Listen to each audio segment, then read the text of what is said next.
Sementara itu, pembatasan pemberlakuan kegiatan masyarakat level 3 atau PPKM level 3 yang diberlakukan di Kota Palembang ini diperpanjang hingga 25 April mendatang. Adapun perpanjangan status PPKM ini sesuai dengan instruksi Mendagri mengenai perpanjangan PPKM di luar Jawa dan Bali.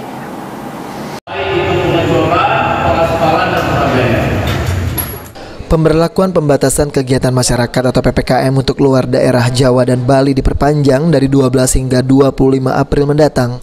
Sumsel dan beberapa kabupaten kota termasuk Kota Palembang masih bertahan dengan status PPKM level 3. Ada beberapa faktor yang menyebabkan Palembang masih bertahan dalam status PPKM level 3. Salah satunya vaksinasi lansia yang baru mencapai 59,03% yang masih belum memenuhi target. Dinas Kesehatan sendiri telah berupaya untuk percepatan vaksinasi lansia seperti mendatangi langsung ke rumah warga yang ada lansia dan dibantu oleh pihak kepolisian untuk melakukan vaksinasi. Selain COVID, Dinkes juga menghimbau warga mewaspadai penyakit lain. Semua penyakit tidak bisa dianggap remeh ya. Memang kita sekarang lagi masuk pandemi COVID-19. Tetapi penyakit-penyakit menular yang lain itu tetap menjadi masalah kita bersama ya. Apakah itu tuberkulosis, ISPA, apakah tifoid kaitan dengan kebersihan air, itu juga menjadi tanggung jawab kita bersama. Menjelang Idul Fitri mendatang, warga yang ingin mudik diharapkan untuk tetap menerapkan protokol kesehatan agar tidak menimbulkan lonjakan COVID-19 di Kota Palembang. Aprianto, PAL TV. Pemirsa, meski minyak curah diberikan subsidi bagi pemerintah, namun hingga saat ini keberadaannya masih langka, sehingga membuat para pedagang dan pembeli terpaksa membeli minyak non-subsidi.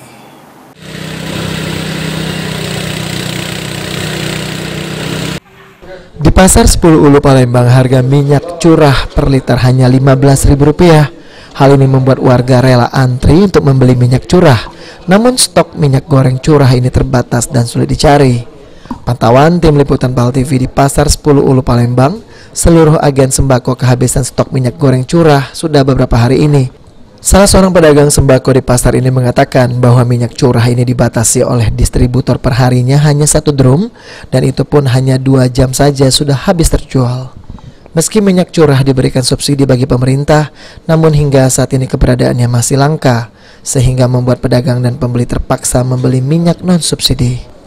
Eko juga mengatakan langkanya minyak curah yang disubsidi pemerintah dimulai sejak sebelum bulan suci Ramadan sampai hari ini. Tidak adanya minyak tersebut memaksa konsumennya baik ibu rumah tangga dan penjual gorengan terpaksa membeli minyak non-subsidi atau yang baru-baru ini naik yang harganya 2 kali lipat dari harga subsidi.